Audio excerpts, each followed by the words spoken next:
Здравейте и добре дошли в първия епизод на подкаста на Пространство за споделяне. Аз съм Даниела Владинова, психотерапевт, жена и майка през инвитро и създадох този подкаст, за да имаме пространство, в което всички да можем да споделим истории. Истории, които са малко неудобни, които не чуваме всеки ден, но от които има нужда. Има нужда да се чуят, има нужда да се споделят. В този подкаст ще говорим открито за инфертилитета, за надеждата, за загубата, за болката и за всичко помежду им. Тук е мястото, където можем да се чувстваме чути, видяни, разбрани и свързани. Ще започна този епизод с едно лично споделяне, защото много вярвам в силата на споделената история. Не само за този, който разказва, но и за този, който я чува и се разпознава в нея. Някакси това прави приемането доста по-лесно. Тази история започва, когато бях на 18 години. Тогава бях диагностицирана с заболяване, поради което лекарите ми казаха, че няма да мога да имам деца, най-вероятно естествено. На този етап в живота си приех тази новина като шок, но в същото време не беше съвсем момента, в който това беше приоритет за мен. Тогава все още нямах работа, точно влизах в университета, нямах собствен дом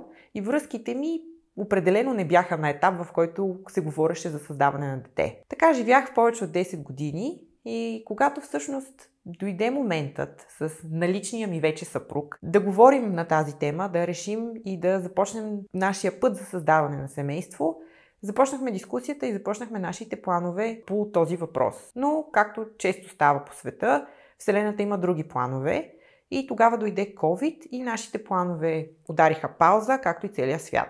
Целият свят сякаш спря за минутка. И тогава се случи нещо съвсем неочаквано. Сбременях абсолютно спонтанно, неочаквано и непланирано. В себе си тогава усетих една плеяда от емоции и чувства и един много специфичен вид надежда, който усетих тогава за първи път да покълне, който е познат само на бременните. Може би ние все пак щяхме да извървим нашия път. Може би ни беше писано да тръгнем по него и нещата да се развият по един благоприятен начин. И всъщност тогава се случи един от най-големите удари за нас като семейство и за мен като жена и в живота ми до момента, което беше новината и съобщаването от лекарите, че трябва да мина през медицински аборт, тъй като плодът беше спрял да се развива в 10-та седмица. Това беше абсолютно разрушително събитие, опустошително не само за душата, ами и за много други аспекти от живота ми, част от връзката ни и никога няма да забравя самотата, която изпитвах в този момент. Няма да забравя и момента, в който лежах в болницата с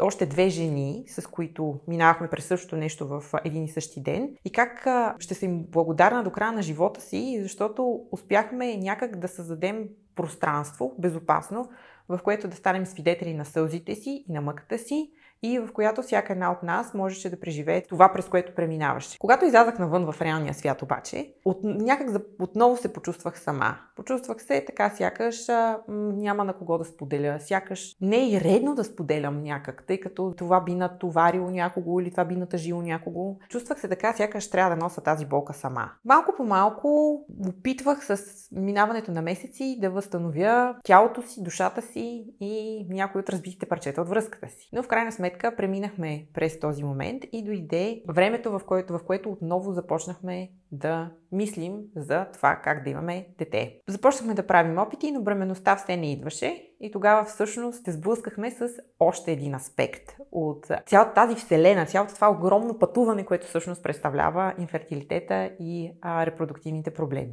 И това са безкрайните изследвания, които бълват диагнози, които звучат различно и екзотично, сякаш ще излезли от книга за Хари Потър и тук ти казват запушена тръба, там ти казват ленив яйчник, после нещо друго и всъщност момент, в който аз осъзнах за себе си, че изобщо не познавам своето тяло. Изобщо не разбирам колко много неща по този път могат да се объркат. И как появата на едно дете наистина е чудо. Така, малко по малко, през различни процедури и най-различни изследвания и консултации, стигнахме до момента, в който за нас стана ясно, че нашия начин да създадем семейство ще бъде чрез инвитро. Няма да ви лъжа, процесът е изключително изтощителен, психически, емоционално и физически. Това са инжекции, изключително огромни хормонални флуктуации, които не се случват естествено в организма на жената.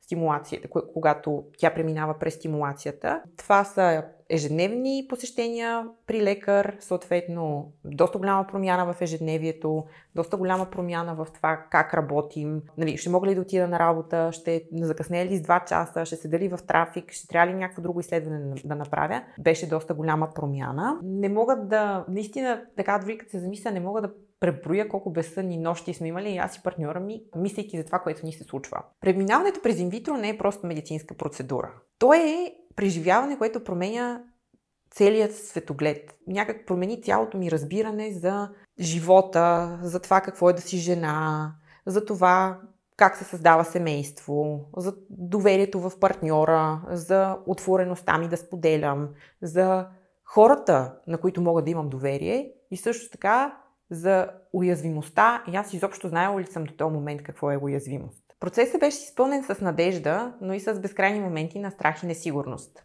Чувствах се така, сякаш тялото ми ме е предало. Аз отчаяно исках отново да му се доверя и да мога да вярвам, че ще се справим. Ще преминем заедно и през това предизвикателство, както през толкова много преди това. И когато чудото най-накрая се случи и когато най-накрая отново забременях, аз си мислех, очаквах, че отново ще изпитам това щастие, което при първата си бременност. Че отново ще изпитам това спокойствие и тази надежда, онзи специфичен вид надежда, за който говорех тогава. Оказа се обаче, че бременността ми беше белязана от тревожност, защото постоянно се притеснявах, че нещо може да се обърка.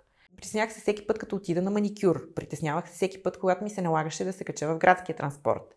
А около мен имаше толкова много дами, които преживяваха бременността като точно това, което тя е, което трябва да бъде, което е едно естествено прекрасно преживяване. Живееха живота си на макс, с пълни шепи, не се страхуваха да се качат на самолет, не се страхуваха да се качат да отидат на море със своя партньор и не се страхуваха да отидат да си направят косата. За да намеря отдушник за цялата тази тревожност и за всички емоции, които някак усещах, че се натрупват в мен и ме задушават, започнах да споделям историята си онлайн и не очаквах нищо, кой знае какво да се случи. Но тогава започнаха да ми пишат жени, да се свързват с мен жени, да ми пишат, да ми се обаждат и да търсят контакт, тъй като искаха също да споделят, че те минават през нещо сходно или са преминали през нещо сходно. Те успяваха някак да се свържат с мен в нашите истории, успяваха някак да се чувстват чути и видяни, което всъщност ми даде друга перспектива. Защо толкова време трябва да страдаме мълчаливо? Защото когато страдаме в тишина, усещаме, че нямаме пространство, в което бихме могли да изразим и да споделим това, което ни се случва. И тогава аз реших, че трябва да създам това пространство. Така се роди идеята за този подкаст. Идеята е да събираме историите си, да разказваме за своите уникални пътища, да намираме утеха, ако ни е нужно, и информация. Какво може да очаквате от тук нататък в този подкаст? Ще говорим за емоциите, през които преминаваме по време на сблъсъка ни с инфертилитета и с процедурите за асистирана репродукция. Ще говорим за това какво се случва в нашия емоционален и психически свят, но също така ще наблегнем и на някои физиологични промени и на някои физиологични аспекти, на които може би не се обръща достатъчно внимание. Например, как мога аз да разбера дали имам проблем с фертилитета и с забременяването, преди да е дошъл момента, в който с партньора ми, например, решим да тръгнем по този път. Има ли как, като една млада жена осъзната, която иска да се погрижи за здравето си или иска да научи повече за себе си, аз да мога да го направя това, да проведа определени изследвания и всъщност да разбера в какво състояние е моята репродуктивна система. И аз ще имам и затруднения в това да имам деца. Ще говорим и за това как да говорим с партньора. Открито, без страх, срам и без стигма. Относно предизвикателствата, свързани с инфертилитета и с трудностите при зачеване. Ще говорим за връзките, ще говорим за доверието, ще говорим за хората, пред които се чувстваме в безопасност да споделим. И това докъде трябва и докъде не трябва. Ще говорим за надеждата, за самочувствието и за изцелението. Ще споделяме опит и ще разбираме как по-добре да се грижим за себе си по време на този изключително предизвикателен път. Ако и вие преминавате или сте преминали през подобно предизвикателство, или познавате някой, който в този момент преминава през такъв опит, значи този подкаст е за вас. Той е както за хората, които активно се сблъскват с суровата действителност на инфертилитета в ежедневието си, така и с хората, които искат да помогнат и да бъдат максимално адекватна подкрепа за близките и приятелите си, които преминават през този път. Надявам се да откриете тук утеха, разбиране и безопасно пространство за споделяне, както и може би скрита надежда в трудните моменти. Благодаря ви за това, че бяхте днес с първи епизод на Пространство за споделяне и очаквайте други интересни теми и гости в следващите епизоди. Ако искате да споделите вашата история или имате въпроси, можете да се свържете с мен, да ми пишете в социалните мрежи или отдолу в коментари. Ако е било интересно за вас, абонирайте се и също така се чувствайте свободни да го споделите с приятел, на който мислите, че този подкаст би помогнал. До скоро и помнете, не сте сами. Това пространство е за всички нас. Тук всички сме заедно.